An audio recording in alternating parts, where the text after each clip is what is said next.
वैसे जो हमारा शास्त्रीय विवाह है, बड़ा मंगलमय परिवार चला, कभी कोई एक दो की बात नहीं कह रहे। जो हमारी शास्त्रीय पद्धति है सनातन धर्म की, 10 बार लड़का और लड़के के परिवार का परिचय लिया जाता था जाके। गुप्त रूप से भी लोग जाते थे, आसपास व्यवहार में बैठे, भैया राम राम, ये पड़ोसी कैसे हैं आपके, तो वो सब पता लगाते थे। लड़की लड़के को तब देखती थी जब मंडप पे बैठा होता था, और लड़का लड़की को तब देखता था जब घर में पहुंच जाती थी। लेकिन आजीवन दोनों निर्वाह करते थे, खूब बढ़िया संतान, खूब परिवार। लव मैरिज करते हो, डिवोर्स की बात करते हो। लव मैरिज किसे कहते हैं? प्यार।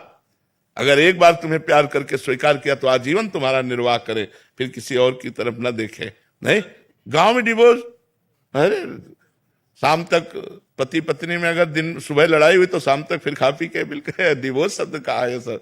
एक दो बातें अगर एक दूसरे के प्रतिकूल हो गई तो शाम तक फिर एक हो गए, उसमें कभी ऐसा नहीं। घर परिवार में या बहुत मायके 2-4 दिन हो गई बस पिया। मायके की दोस्त देती है, चली जाऊंगी मैं, जाती नहीं है शाम को फिर। नहीं, बड़ा प्यार में जीवन हमने तो देखा है। गृहस्थी में हम किसान के घर पैदा हुए तो गांव का हमने जो माहौल देखा है, बड़ा प्यार भरा जीवन था यार, बड़ा प्यार भरा जीवन। आज प्यार का खुला छूट है तो उसी की दुर्दशा हो रही है। अगर हम कह रहे मान लो गड़बड़ी भूल चूक हो गई बच्चापन में, तो फिर ब्याह के बाद गड़बड़ी नहीं होना चाहिए। अब क्या होता है, बच्चे बच्चियां खुली छूट, मनमानी आचरण, जैसा मना वैसा।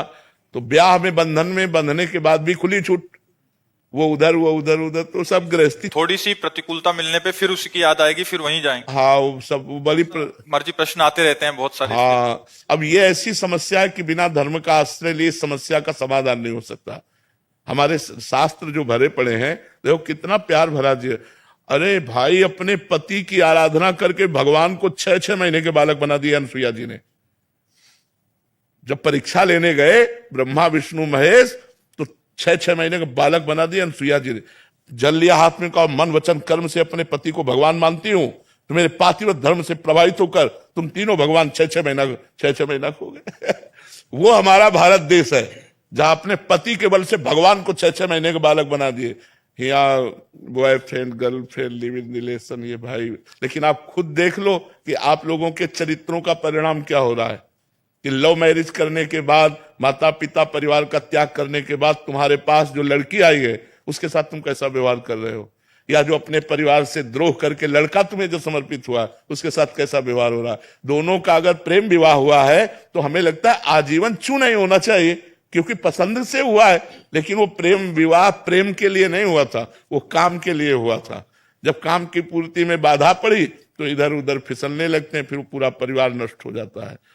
तो हमें लगता है हमें धर्म से चलना चाहिए। जी, पहले क्या करना चाहिए कि अब अगर कुछ नहीं ऐसा हुआ तब क्या जिम्मेदारी है, यहाँ हो गया है प्रेम विवाह, फिर क्या जिम्मेदारी है?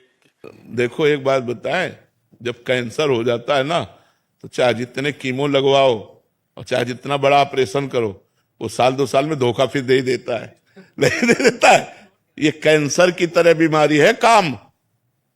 1-2 साल बाद जब आपको उसकी याद आएगी तो आपको मन यही कहेगा कि इसमें सुख नहीं है जो उसमें सुख था। अब आपका धीरे से मन नंबर लगाने का करेगा, धीरे फिर वो बिगड़ता चला जाएगा। चंचल मन संभालना बड़ा कठिन है बिना अध्यात्म के। अवसर आने पर दोनों फिसल जाओगे। इसलिए हमें लगता है कि हमारे धर्म से चलना ही ठीक है।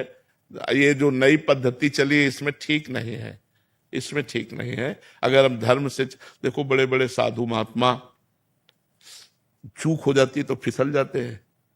विचार करो, जिन्होंने साधना की है, आप लोग तो साधना नहीं करते, आप लोग तो चूक में पड़े हुए हो। अगर आप सुधारना चाहो तो पहले कसम खाओ दोनों कि अब तक जो हुआ हम कभी नहीं करेंगे।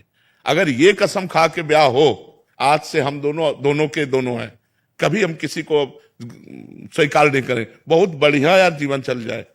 लेकिन ऐसा नहीं हो पाता। पर आप बताओ, अगर आप प्रश्न करोगे ऐसे तो फिर हम उत्तर कहां से दें?